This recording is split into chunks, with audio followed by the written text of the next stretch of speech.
अस्सलाम वालेकुम। आज की इस वीडियो में हम लोग number properties, basic operations, fractions and decimals, ratio and proportion वाले एमसीक्यूज डिस्कस करने जा रहे हैं। तो वीडियो को एंड तक लाजमी देखिएगा। चलिए स्टार्ट करते हैं। If an even number is added to an odd number, the result is A even, B odd, C prime, D composite. Correct answer is beta odd. देखें, इवन नंबर्स वो होते हैं जो दो पे डिवाइड होते हैं, ऑड नंबर्स वो होते हैं जो दो पे डिवाइड नहीं होते। लाइक इवन नंबर्स होंगे 2, 4, 6, 8, 10 और ऑड नंबर्स होंगे 1, 3, 5, 7, 9। तो जब हम लोग इवन नंबर्स को ऑड नंबर्स में ऐड करेंगे तो रिजल्ट क्या होगा। अब इवन नंबर फॉर एग्जांपल हमारे पास 2 है, तो 2 में जब हम ऐड करेंगे कोई ऑड नंबर 1, जब 2 में हम 1 ऐड कर रहे हैं तो 3 बन रहा है, तो 3 हमारे पास क्या है, ऑड नंबर है। इस तरह आप कोई भी इवन नंबर जब ऑड नंबर में ऐड करेंगे ना, तो आपके पास जो रिजल्ट होगा वो ऑड नंबर ही आएगा। नेचुरल नंबर्स 1 से स्टार्ट होते हैं, 1, 2, 3, 4 सो ऑन, जितने भी नंबर्स आते हैं। होल नंबर्स में सारे नेचुरल नंबर्स आते हैं, लेकिन 0 से ये स्टार्ट होते हैं, 0, 1, 2, 3, 4 आगे सो ऑन। इंटीजर्स में जितने भी positive and negative whole numbers होते हैं वो आते हैं। होल नंबर्स हैं इसलिए इंटीजर्स में 0 भी इंक्लूड होगा, और इसके अलावा जितने भी पॉजिटिव और नेगेटिव होल नंबर्स होते हैं वो सारे इंक्लूड होते हैं। यानी -3, -2, -1, 0, 1, 2, 3 सो ऑन, सारे जितने भी नंबर्स होंगे वो इसमें इंक्लूड होंगे। इवन नंबर्स वो होते हैं जो दो पे डिवाइड होते हैं, लाइक 2, 4, 6, 8, ये सारे इवन नंबर्स हैं। ऑड नंबर्स वो होते हैं जो दो पर डिवाइड नहीं होते हैं, लाइक 1, 3, 5, 7, 9। और प्राइम नंबर्स वो होते हैं वो नंबर्स जो या तो 1 पे डिवाइड होते हैं या खुद पर डिवाइड होते हैं। इसके अलावा वो किसी भी नंबर पर डिवाइड नहीं होते हैं। लाइक अगर हमारे पास 3 है, या तो वो 1 पर डिवाइड होगा या वो 3 पे डिवाइड होगा। इसके अलावा वो किसी भी नंबर पर डिवाइड नहीं होगा। कंपोजिट नंबर्स वो होते हैं जो 1 और अपने नंबर के अलावा किसी और पर भी डिवाइड होते हैं। लाइक जो 4 है वो 1 पर भी डिवाइड होता है, 2 पर भी होता है और 4 पर भी होता है। तो इस तरह के जितने भी नंबर्स होंगे वो हमारे पास कंपोजिट नंबर्स होंगे। ACF of two numbers is 7 and LCM is 105. What is the product of two numbers? A 700, B 15, C 735, D 600. Correct answer is 735.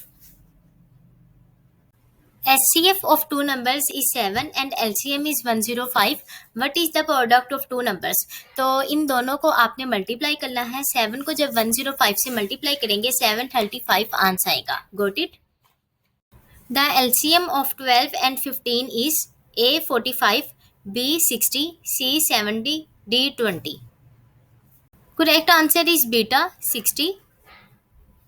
अब देखें 12 एंड 15 का एलसीएम लेंगे और जब इन नंबर्स को हम मल्टीप्लाई करेंगे 2 × 2 × 3 × 5 तो आंसर 60 आएगा।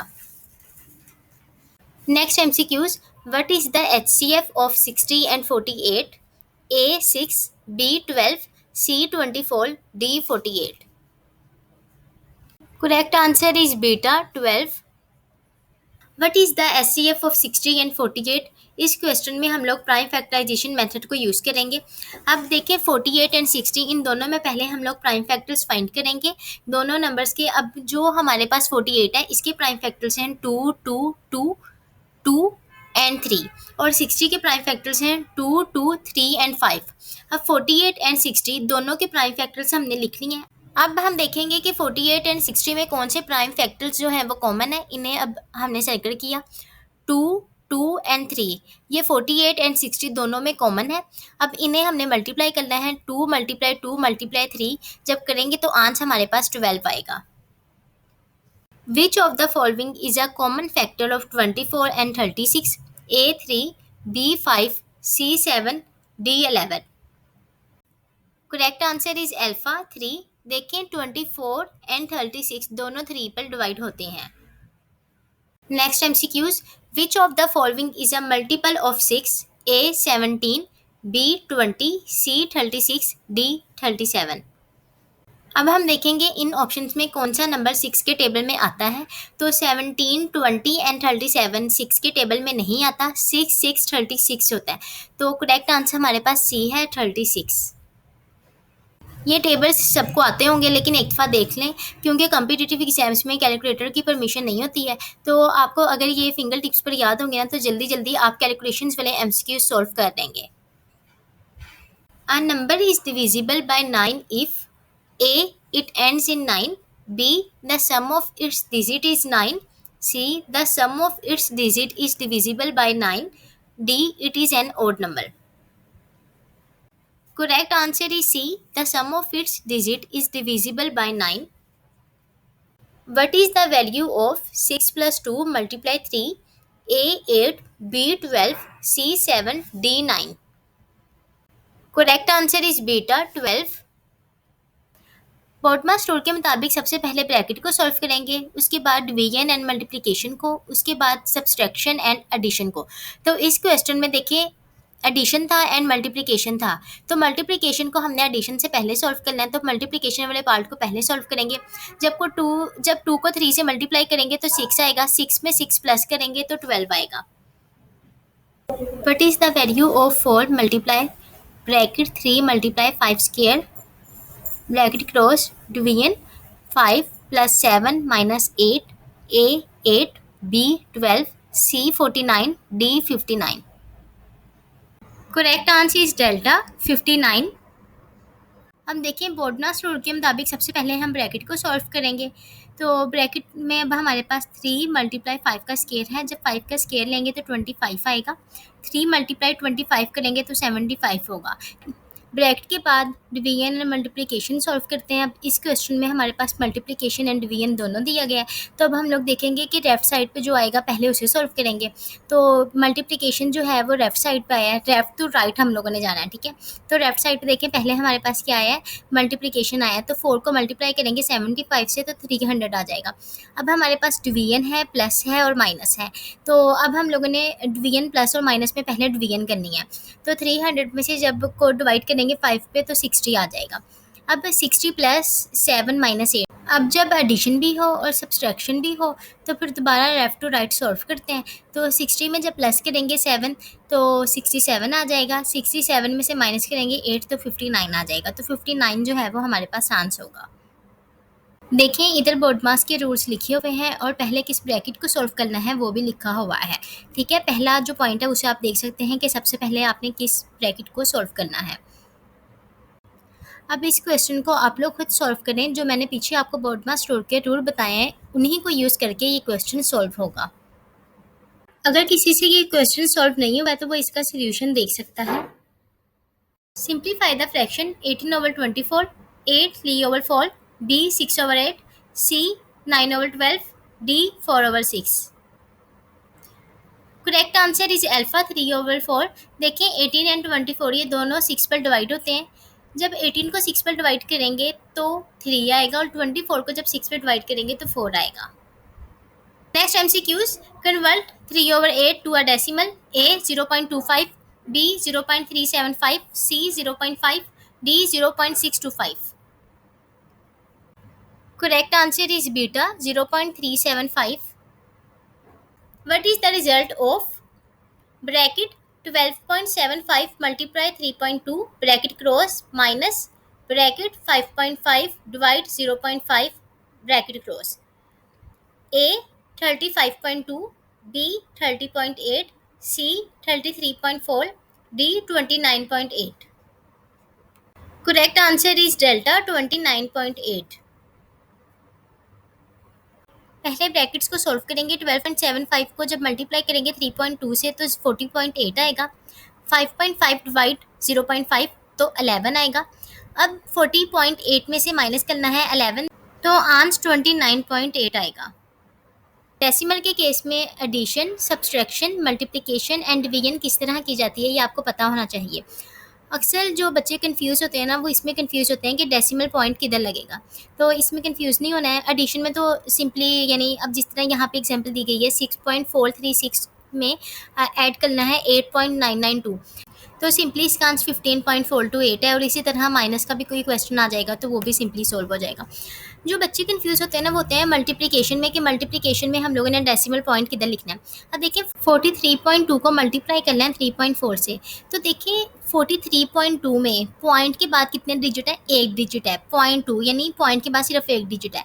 और जो नीचे 3.4 है उसमें भी पॉइंट के बाद सिर्फ एक ही डिजिट है, पॉइंट के बाद 4 है, ठीक है। ऊपर पॉइंट के बाद 2 है और नीचे पॉइंट के बाद 4 है, यानी क्वेश्चन में हमारे पास पॉइंट के बाद 2 डिजिट्स आए हैं ना, आंस 14688 है, तो अब डेसिमल इसमें किधर आएगा? ऊपर अभी हमने देखा है ना कि डेसिमल के बाद 2 डिजिट्स हैं, तो नीचे भी अब हम लोगों ने ना एंड से देखना स्टार्ट करना है। एंड पे अब हम लोगों ने 2 डिजिट्स के पहले जो है ना वो डेसिमल लगाना है। तो 2 डिजिट्स हमारे पास 88 होगा, 88 से जो पहले होगा ना वो हम लोगों ने डेसिमल लगाना है। Got it? वीगन वाले क्वेश्चंस होते हैं डेसिमल के केस में, वो भी इजीली सॉल्व हो जाते हैं। जिस तरह आप 7.488 को डिवाइड करना है 12 पर, तो आंसर हमारे पास 0.624 आ जाएगा। If 3:5 is equal to x:20, then the value of x is a 10, b 12, c 15, d 8. Correct option is alpha 10। तो देखिए सिंपली इस क्वेश्चन में सॉल्व हो जाना है। 3 को मल्टीप्लाई करना है 20 से और डिवाइड करना है 5 से, तो 10 जो है वो हमारे पास आंसर आ जाएगा। If the ratio of boys to girls in a class is 3:5, what is the pal to whole ratio of boys? Correct option is alpha 3:8. If a ratio b is equal to 2:3 and b ratio c is equal to 4:5, what is a ratio c? A 8:15, B 2:5, C 3:4, D 5:6. Correct option is alpha 8:15. देखिए ए ratio B जो है वो 2:3 के equal है, B ratio सी जो है वो 4:5 के इक्वल है।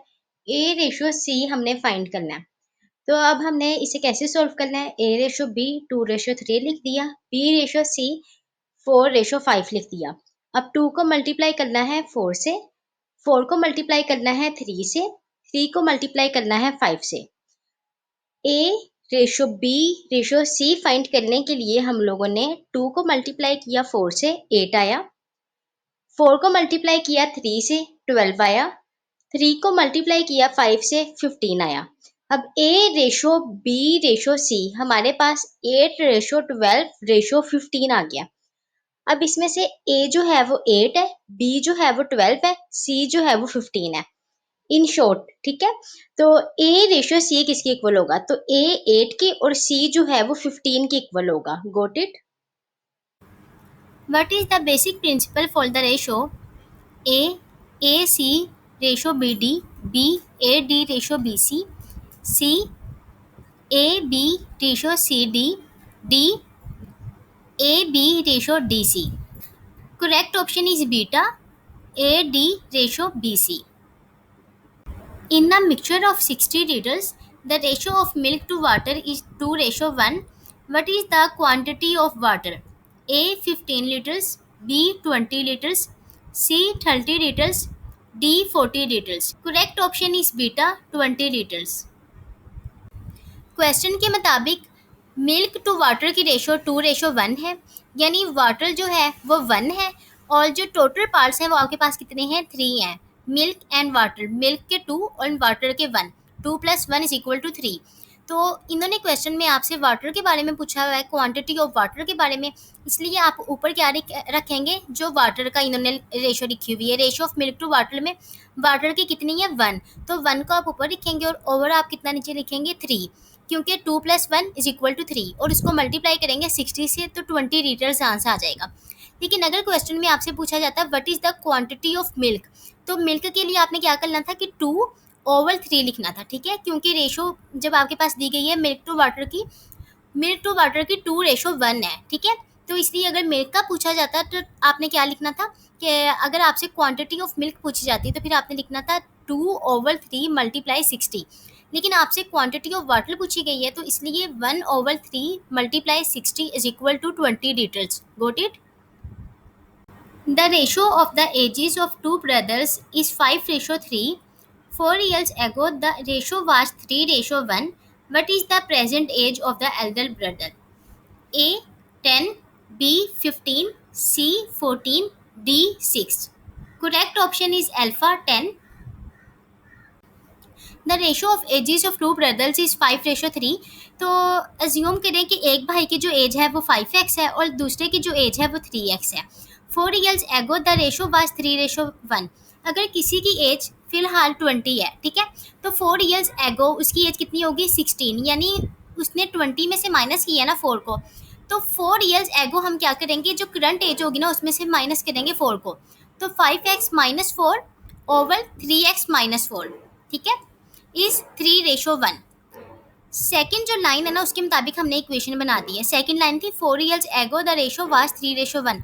तो 4 ईयर्स एगो जो दोनों भाइयों की एज होगी वो कितनी होगी 5x minus 4 over 3x minus 4 is equal to 3:1, ठीक है। तो अब हम लोगों ने ये इक्वेशन बना ली, अब इसे हमने सॉल्व करना है। जब सॉल्व करेंगे तो x जो हो x 2 की इक्वल आएगा। अब उन्होंने पूछा हुआ है क्वेश्चन में कि जो एल्डर ब्रदर है ना, यानी जो बड़ा भाई है उसकी एज कितनी होगी। तो 5x और 3x में बड़ा भाई कौन सा होगा 5x। तो 5x में x की वैल्यू को पुट करेंगे तो 10 आंसर आ जाएगा। In a company, 75% of the staff are full-time employees. What is the ratio of part-time to full-time employees? A 1:3, B 3:1, C 1:4, D 2:3. Correct option is alpha 1:3. अगर company में full time employees 75% है तो part time employees जो होंगे वो 25% होंगे, ठीक है। क्योंकि जब फुल टाइम एम्प्लॉयज़ 75% है तो अगर 100 में से 75 को माइनस करेंगे तो 25 पीछे बचेंगे, तो वो पार्ट टाइम होंगे, ठीक है। तो क्वेश्चन में मैंने पूछा हुआ है कि ratio of part time to full time employees. तो पार्ट टाइम जो है वो 25% है, जो फुल टाइम है वो 75% है। 25:75 इज इक्वल टू 1:3 आएगा। अगर आपको कुछ नहीं समझ आया तो आप कमेंट करके पूछ सकते हैं, मैं इंशाल्लाह लास्ट में जवाब दूंगी। मिलते हैं नेक्स्ट वीडियो में, जब तक के लिए अल्लाह हाफिज़।